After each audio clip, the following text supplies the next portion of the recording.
Today, I'm talking to Leslie Mcelwreath of Sotheby's International Realty in Greenwich, Connecticut.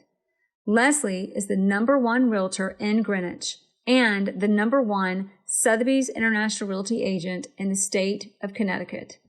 Her career sales volume exceeds $650 million, and her annual production makes her one of the top Sotheby's International Realty agents in the country. Leslie has represented 3 historic Greenwich estates: Rockfield's, a former Rockefeller estate, which sold in 19 days for $22.5 million. Sabine Farm, which sold for $25 million in 2017. And Old Mill Farm, formerly owned by Mel Gibson, which sold for $13.25 million in 2019. These transactions are several of the highest priced single-family home sales in Greenwich history. Leslie's previous career as a Wall Street executive encompassed 15 years with firms such as Bankers Trust Company, Bear Stearns Co, NationsBanc, Drexel Burnham and Lambert. Leslie and I talk about what it takes to be a record-breaking agent in your market.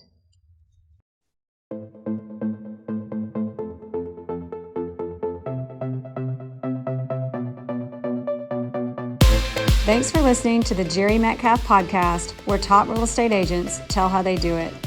This podcast was created for real estate agents across the country to come together, sharing ideas to take your, their, and our business to the next level. All right, everybody, it's the Jerry Metcalf podcast, where top real estate agents tell how they do it. And today we have Leslie Mcelwreath with Sotheby's in Greenwich, Connecticut. Leslie, welcome to the show. Welcome. Thank you for having me. It's a pleasure to be here.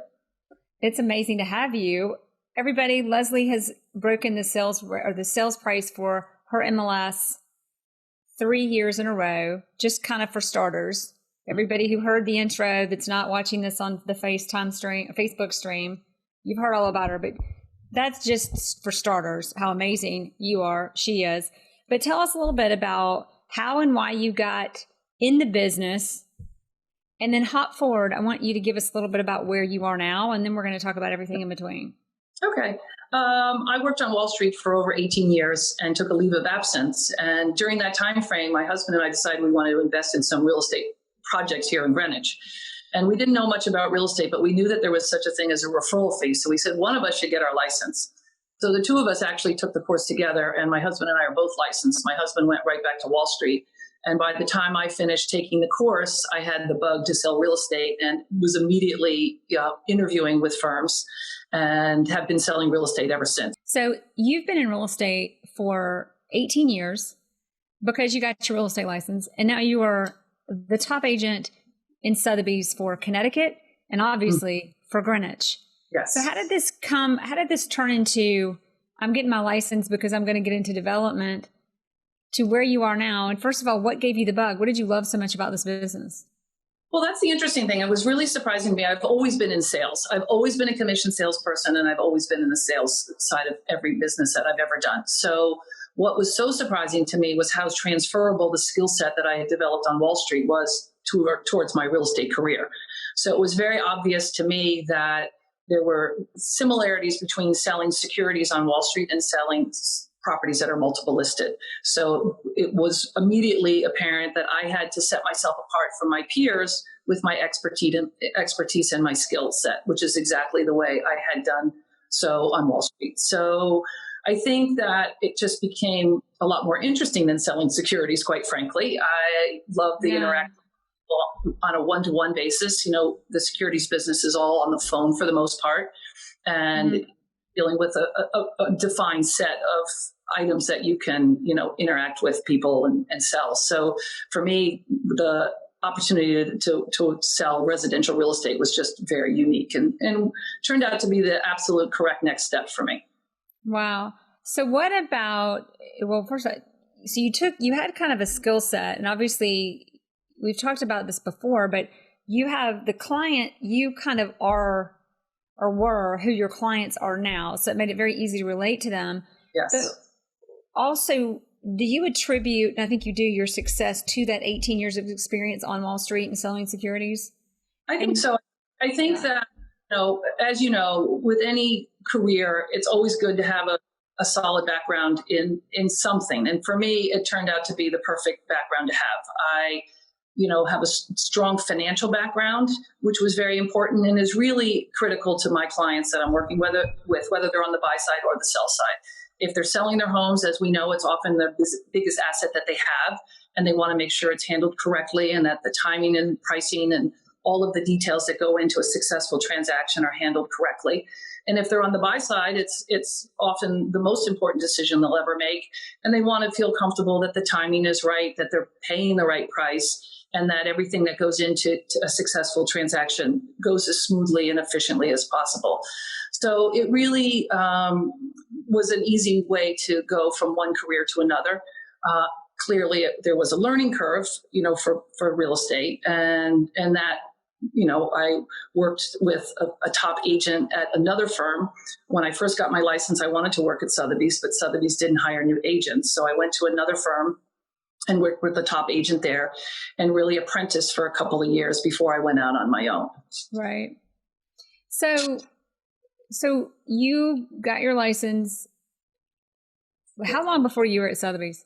How many years? So I was 2 years with another firm. So I went to, There were a couple of firms that had good old fashioned training programs. And I had learned my career on Wall Street in a training program. So it seemed to me the natural way to learn this career. So there were a couple of firms that had training programs. I interviewed with those. I went through a traditional, sales training program, probably modeled on one of the IBM programs because they were always held as the gold standard for sales, and completed that. And then, like I said, went to a firm, worked with the top agent, and just put myself at their disposal. I did everything. I did open houses. I made copies, made packets, delivered things, took buyer clients out, almost anything that I could do, so that I was in some way or another doing real estate every day. And that was my goal.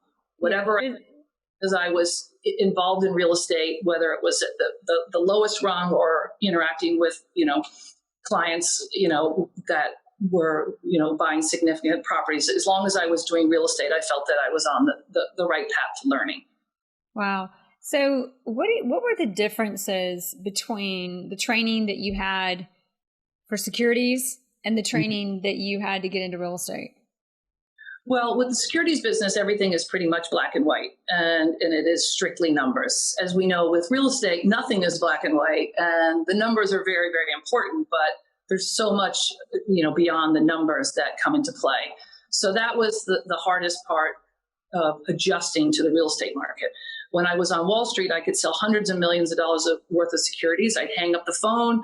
My day was over. I'd go home. I'd have dinner, a glass of wine. I'd go to sleep, not lose a wink of sleep, and wake up and go do it again the next day.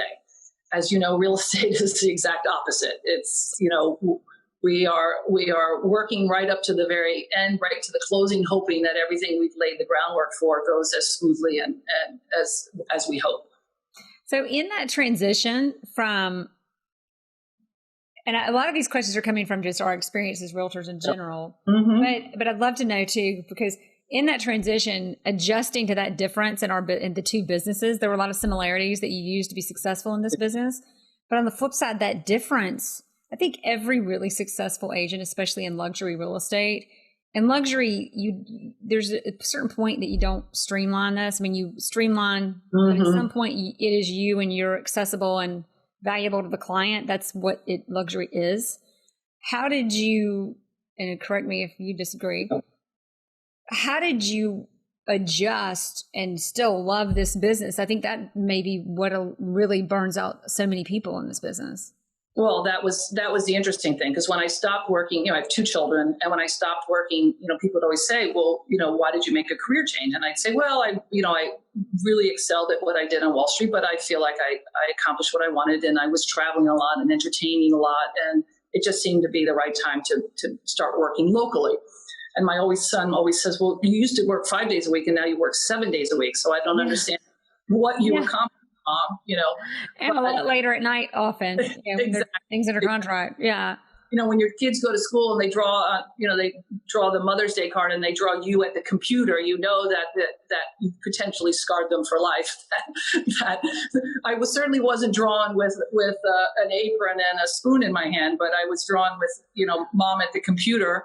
So I'm like hoping that this isn't, a bad thing, but it just was a natural progression. And I will say, I love it. I do. We all love it. You can't do what we do and commit the time and energy to the business, make the sacrifices we do for time with our family if you don't love it. And I really do. So, and I'm lucky because, I sell in a great market.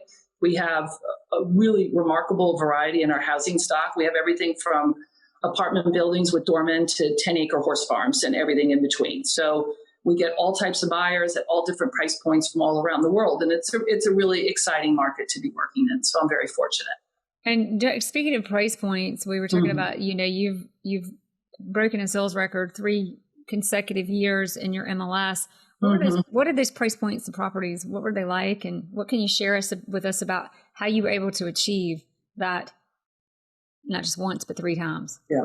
Well, again, some luck, but I'd like to think it's because we priced the properties properly. So last year was a really spectacular waterfront property. We have, we're obviously along the Connecticut coastline.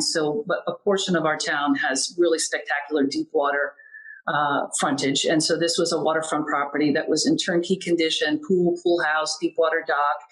And, my sellers were ready to sell. They really didn't want to have a lot of traffic through the house. They were building another house.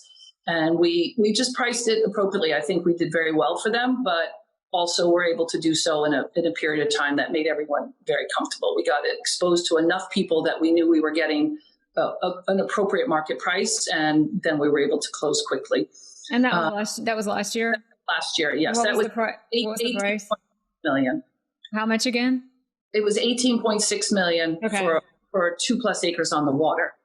Okay. The year before, it was an amazing house. It was a 24,000 square foot house that had an indoor pool, an outdoor pool, a guest house, the most spectacular movie theater you'd ever seen. It was just really, really remarkable. But we were not having a very robust market at that time. So that property on over 5 acres with all those amenities sold for $17.5 million. And that was the high sale, even though it was head and shoulders above anything else that was even being offered at the time. And it was bought by a Florida couple as a second residence to get them closer to their grandchildren in New York. And the year before that, I sold a really remarkable historic property. It was 19 acres. It was a stone mansion. It was actually Stanley Druckenmiller's property. I'm allowed to use the name because we did a lot of publicity for him at the time. And he had restored the property to its original glory. It was over 100 years old. Wow. And he kept all the historic features and then made it a smart house. So it was the best of everything. It had the panache and patina of an old home, but it had all the modern amenities of a new home. So 3 years, I'm out there right now trying to accomplish it this year. We'll see. I have one property that could be a candidate, but it's still a little too early to see if we'll get it under contract in time. And what was the price of the property? The 1925 $25 million. Wow. Okay, so I mean, you went from dealing with $100 million deals, but they were securities and objective and very precise numbers to, well, it's $25 million. It's not securities, it's a home, and it's the highest price in your market.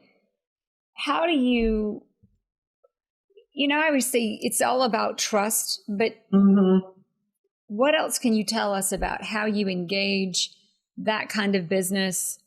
Not just engage it. Everybody wants to win it, but I think more importantly, yes, let's talk about how you win it, but how do you deliver on that so successfully? Well, it's interesting. Price, but there's more to it. Yeah. No, there's more to it. It's interesting. So if we look at the $18.6 million property last year, I met those people at a public open house. So I was hosting a public open house at a downtown townhome. And they came because they were looking for a townhome for their daughter.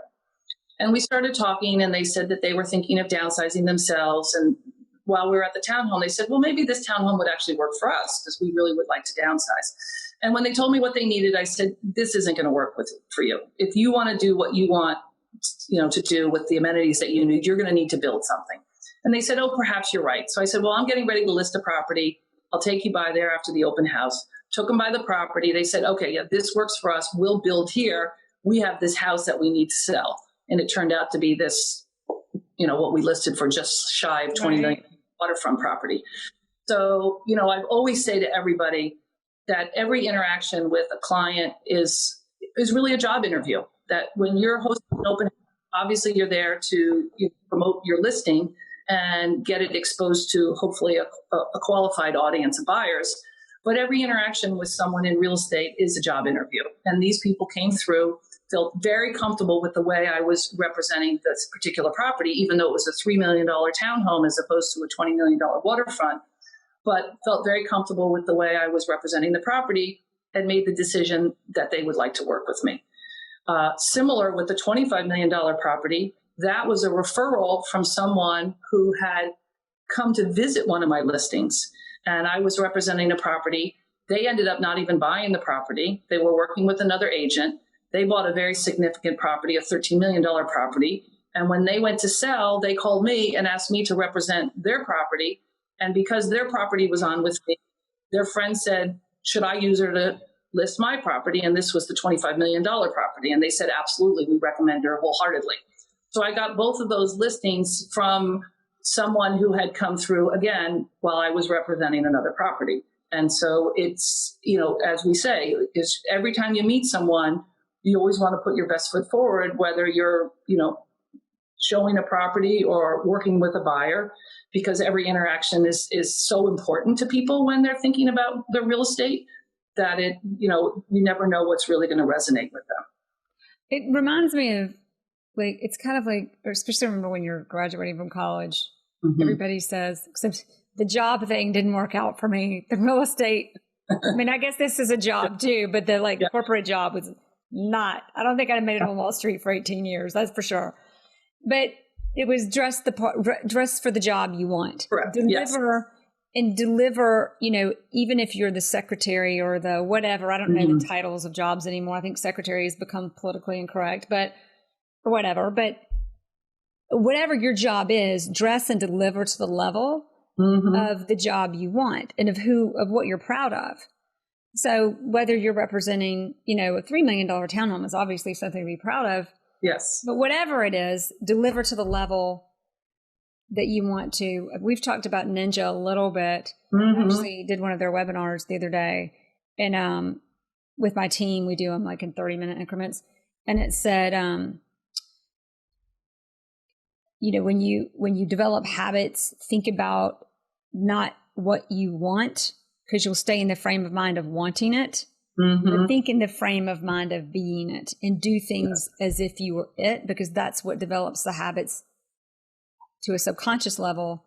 Because again, it comes to that is the journey, not the destination. We're interviewing you, not I me. agree. Yeah. And it's interesting to me because I'll meet agents and they'll tell me I'm a listing agent or I just work with buyers. And part of what's so interesting about this business to me is not to be specialized in such a fashion, is to do everything. So it's always surprising to me that people, make that decision and really seem to feel that it gives them a competitive advantage, whereas to me, it puts them at a complete disadvantage. I just think we're supposed to be involved in every aspect of real estate that we can be, because frankly, our buyers are. They're doing everything. So, and to that point,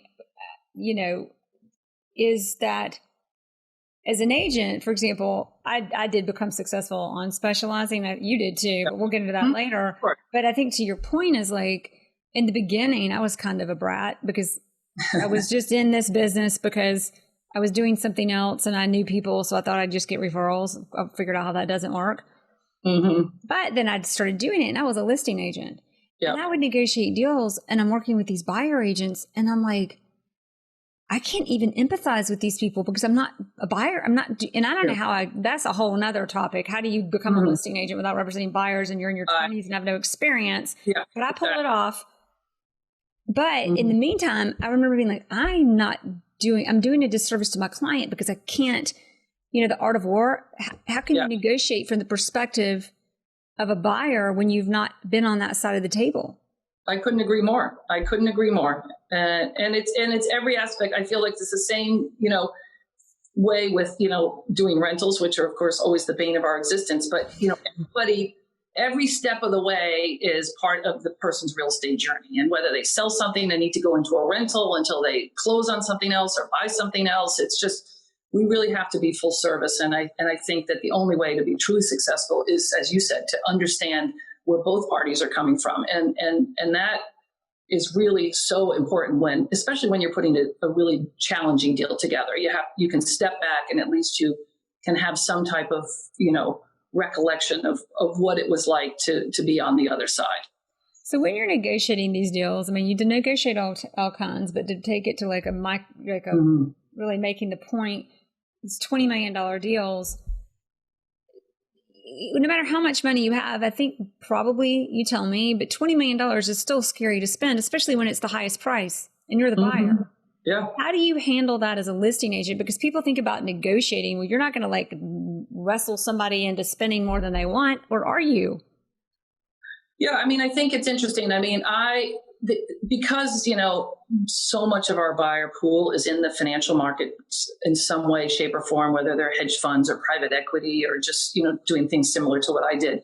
They're all very used to looking at everything as an asset class. So I try to just get everything boiled back down to the real estate as an asset class, and that you have to treat your approach to buying real estate as how you would buy, another financial asset. This has especially been important because our market has been underperforming, and I've been trying to get people to be a little more flexible on where they will sell, because they have obviously, like most sellers do, very, high expectations on where their properties will sell. And we're frankly in a marketplace where prices are not appreciating.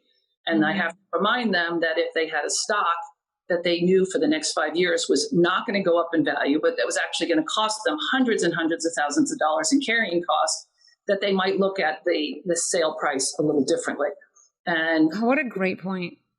And they do. And when they can remove themselves from, being house proud and, all of the blood, sweat, and tears that they put in the property, and look at it as a non-performing asset, because that's really what our market is. We're not in one of these hot markets where things are appreciating year over year. We used to be, but those years are long behind us. So if you look at it as a non-performing asset, and you look at it as a place where you're going to live and enjoy life with your friends and family, it's one thing. But when you stop using it and that becomes less of the primary focus, then you really have to just treat it as a financial asset.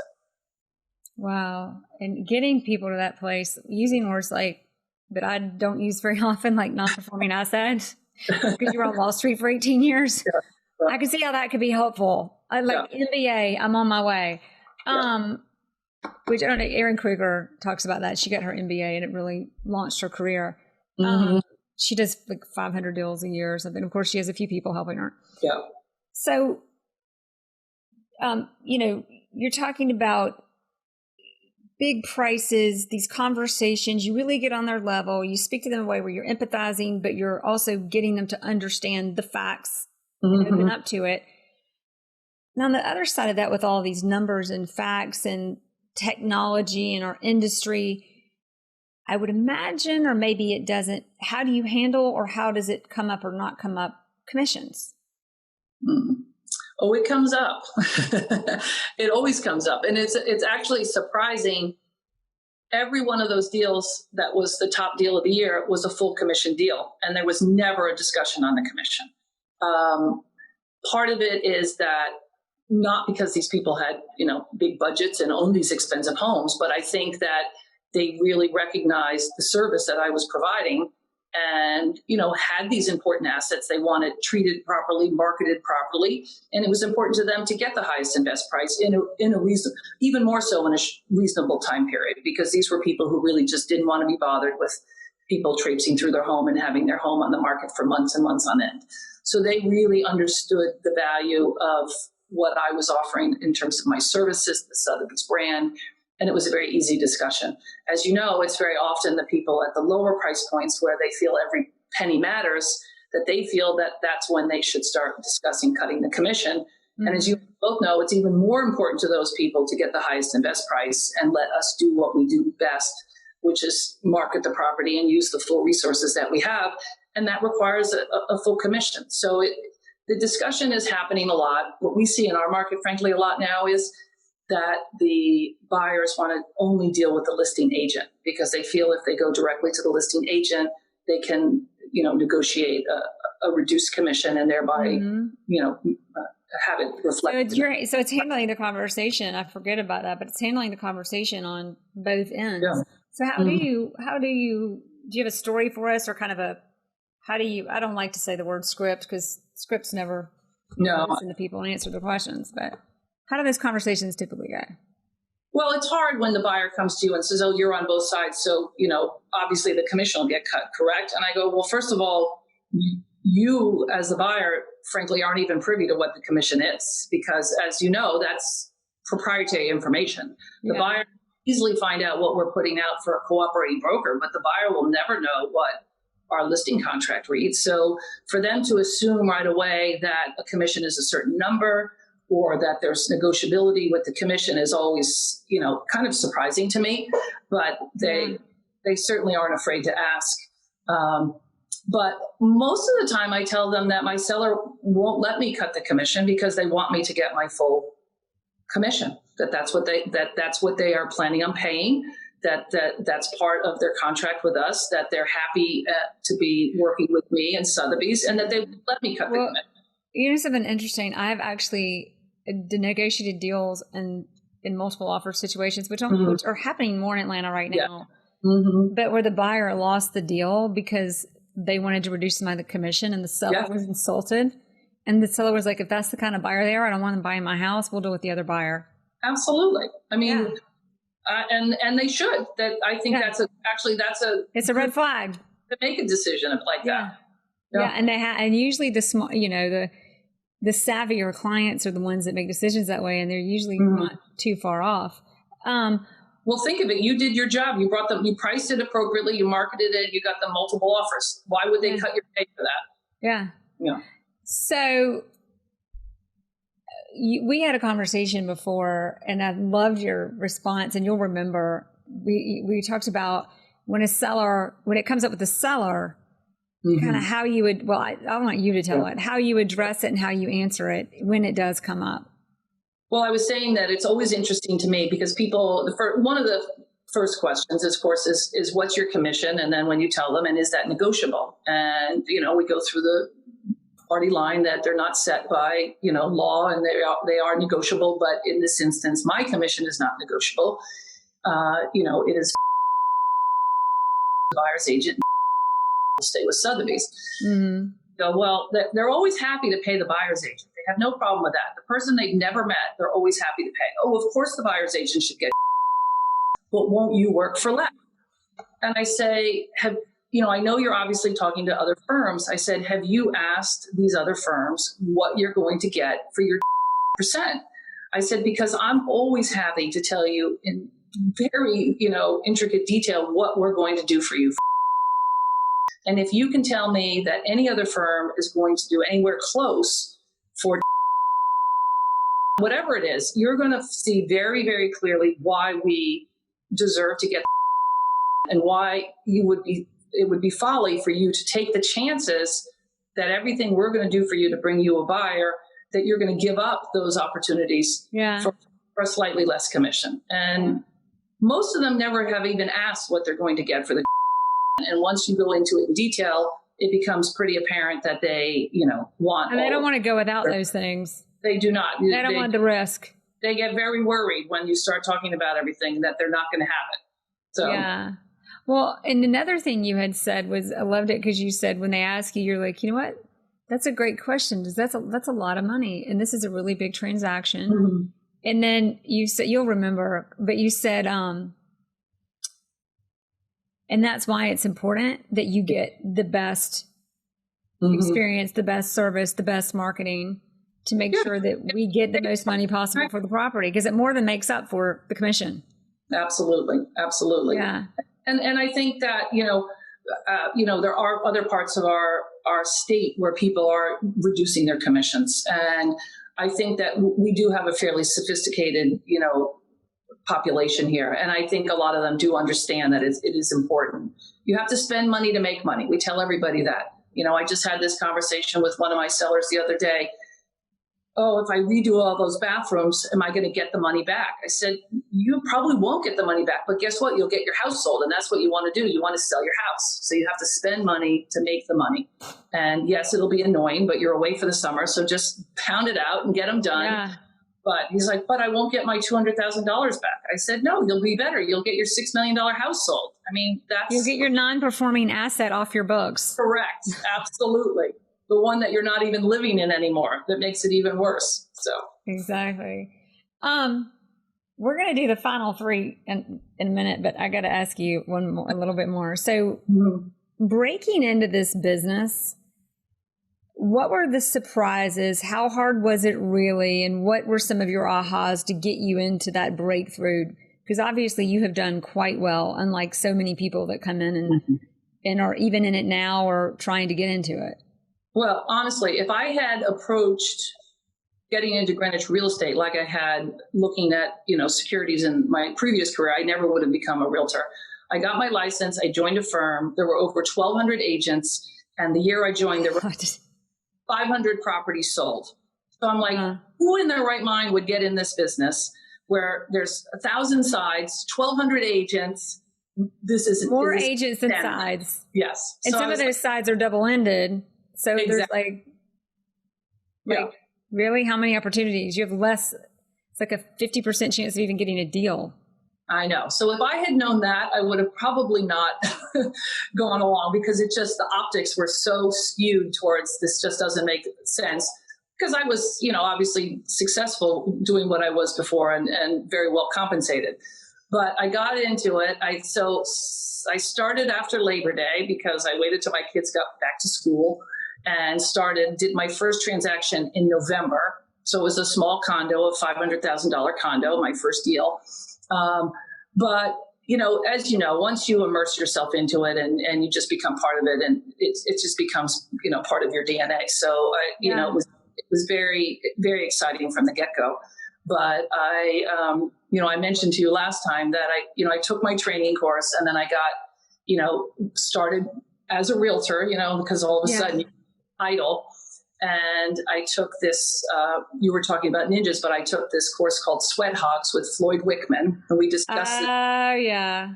And I signed up for it. It was the go-to. Now everyone does ninja, but back then, Sweat Hogs was, at least in the Northeast. I don't know where else in the country it was going on. And I got my big binder full of DVDs, and I'd be playing them in the car, and the kids would be going, don't turn on Floyd. We can't listen to him anymore. But what Floyd said, and the only thing that I really remember from the whole thing was you don't want to be a secret agent. Yeah. And the whole point was you can't just assume that everybody knows you're a realtor. Frankly, that everybody remembers that you're a realtor. Think of how many times people have said, oh, I forgot you were a realtor. I mean, the worst you can ever hear. Yeah. So it was just a really good reminder that I had to set myself apart and I had to, start farming. I did a farm. I just used my school as my sphere of influence and I started farming. I had a good story because of my financial background. I had an early success with a transaction.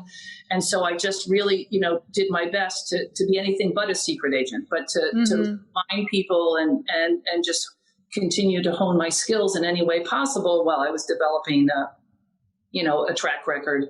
I did floor time, I did open houses and got clients that way. So, fortunately, when I started, we were in a very active market and there were a lot of good opportunities. So basically, you had a sphere of influence. Now, something you said that a lot of people forget, it's a big, in marketing, I think people know this, but in real estate, we forget the relevance, is what's your story? Yeah.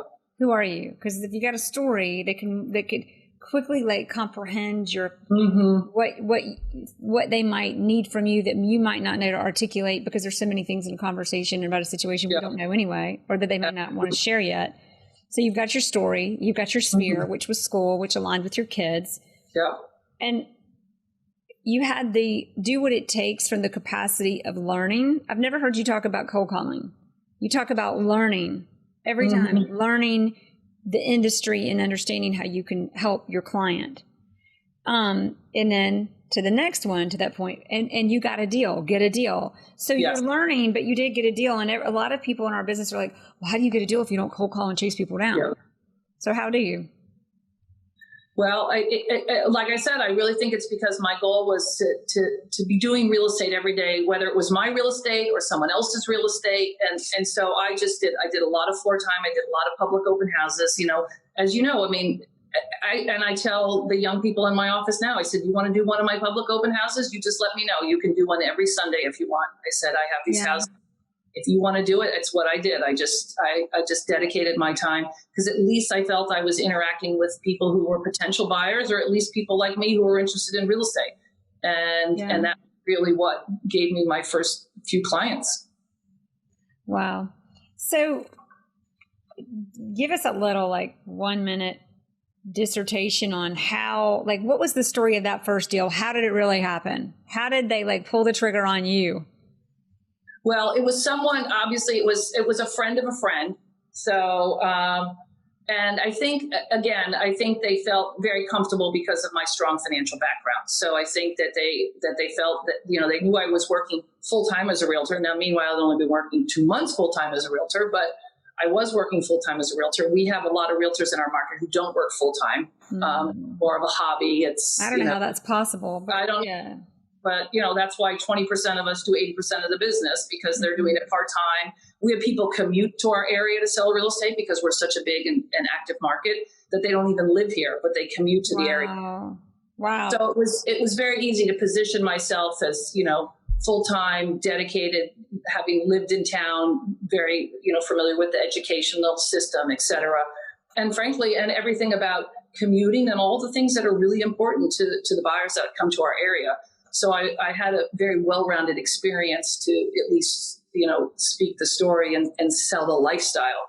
So more than anything, initially, I was probably selling the lifestyle, the actual properties, because that's where my experience really was.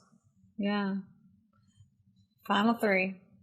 Number one, what book do we just have to read, or our life will not be the same, or we just can't. We can't live this life without reading it, at least for you. Well, and you and I discussed this because I have not read the Ninja book, though I'm determined to read it. But we obviously know you and I both need to read it. I've done a webinar and a half. Exactly. But I got to read the book. Right. And I do have a book on my bedside table that I've actually gifted to a number of agents, and I still haven't read it in its entirety. It's called Never Split the Difference. And it's on negotiating. So you have to read it. I've read it 7 times, and I connected with Chris Voss, and I've met him and his son and his whole crew, because I'm only slightly obsessed. You want to talk about life changing? That book, and I haven't read it in a while, but I still use it every day. All right, then I'm going to finish it because I bought it. I started it. I gave a whole bunch of copies to other people, and then, just life took over, and I haven't been able to finish it. That book. All right. I listen, Audible. I don't know if I could have read it. I listened to everything. I listened to. You know what? I think listen to it. I think I would rather listen to it because I'd rather hear him voice what he's going to say than have. I think you're right. That's going to be the more. And effective. he tells so many stories. Like if you're busy and you're reading, you're like, I don't have time for this. But if you're listening, you're like, well, and you're driving, you don't need to be doing anything else anyway. No. I would have difficult deals. And I would literally hit play on it, even if it was for 60 seconds. Mm-hmm. And it would either get me in the frame of mind. And there's a particular instance, which we will not go into. We're doing our final 3 and we're interviewing you. But for what it's worth to you and everybody listening, even though a lot of listeners have heard it, I literally applied whatever just had, and I happened to be dealing with one of my most difficult clients of my career when I read the book. And I would do things it said to do, but I was like, these people are so off the wall. What have I got to lose? So I just applied it because it was so unnatural. And then I applied it and it worked. And I was just it was only a matter of 2 or 3 words and a lot of listening, which we haven't taught you. You said a little bit, a lot of listening, but it changes how you listen. It changes it. This business used to stress me out a lot more until after I read that book. All right. I'll finish. You got it pretty well covered already, but you would. It's a good book. So anyway, back to you. Never Split the Difference that you haven't read. There's a few more you haven't read that I can't wait to hear about that I already know. That's the thing. I love to read to relax, but I just, I have to get. So Never Split the Difference. And then I think there's another one that we talked about. Okay. Yeah. So Never Split the Difference. Great book, obviously. Okay. And then the next one is, but I'll say this, like when you did read it, what did you get? How much of it have you read and what was your takeaway and why that book of all books? Why did that book come up for you? I just think that, it just goes back to everything we do, which is really defending our value and not defending our value, but continuing to hone our skills so that our value is only, more and more evident. And I think that this, that the concept behind everything that I had heard about it was something that was very relevant to me. So you'll love it. Okay. Or tell me if you don't, or if you do. I will. I'll still love you if you don't. Next question. What has been other than your phone, what has been your biggest asset or best resource for being a successful agent? Oh, I know. And I hate my phone. So, because it never stops. It's like we love hate our phone. I sound on the phone just like I don't like the way I sound on this. I'm a face-to-face person. So honestly, my skill set is enhanced by, I'm kind of old school. Like yesterday, one of my clients wanted to talk to me and he did not want to have a phone conversation. So I got in the car and I drove to his house. We had a 20-minute conversation at his house. He said, okay, those are all the questions I wanted to ask. And I left. And I was happy to do it because I don't like speaking on the phone. I love, interacting with people face to face, and I'm happy to do that. And I think, again, when we were talking before about listening and, so much more of what people mean and what their plans are and what they have to say comes out through physical interaction as opposed to just the words that you hear on the other end of a phone. So I really think that it's harder because, you have to make more time in your day to do what turned out to be an hour trip. He lives far from my office, so I had to drive there and all of that. Mm-hmm. But I was happy to do it. And that's the type of customer service that I believe in. Again, we're getting back to what's important to the client. If it's important for him to actually see me and have that conversation in person, I go do it. And the difference it makes, everything's in the interactions with our clients. Mm-hmm, absolutely. A big thing on my team is over communicate. When you can do it in person, you over communicate well because the message gets across much better, I think. I think so. I find some of the most successful agents are a lot more focused on interacting in person and driving the offer to the house. Now, I've had clients like they don't want that. So like you said, what do they want? But not trying to get around that. When a client's receptive to that, that is the most valuable relationship builder that you have and trust builder that you have with that client I agree. Work together and get it done. I agree. No. And I'm always happy. Especially if it involves a glass of wine. Why not? Oh, exactly. That's always the best. I couldn't agree more. And since all the quarantining from COVID-19, I've had a lot more conversations with clients at home as opposed to trying to get to my office or quick at home because they're getting home. And we've had more glasses of wine and more great conversations to get deals done. No, I agree. It's so true. It's very interesting to say the least. Last question. If there's one thing we absolutely must take away from this interview, if we're just going to have to forget everything else. Oh.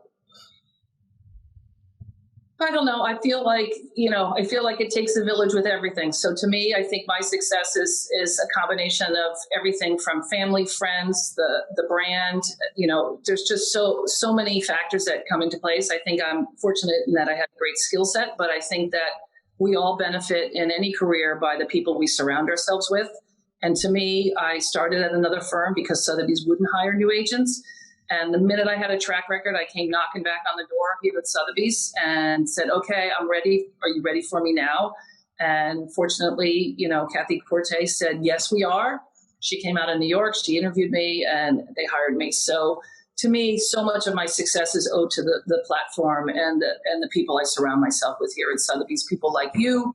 We have such a tremendous network, at the local level, at the national level, and at the international level, that we provide a service to our clients like no other firm. And I really, believe that a very large portion of my success is by the fact that I surround myself, by my peers here and by the brand and all that we have to offer our clients. So it's been a tremendous experience for me, and I hope it continues. I still feel like I have another 20 years ahead of me. Maybe not 20, but I guess. There's a lesson when you enjoy and love what you do.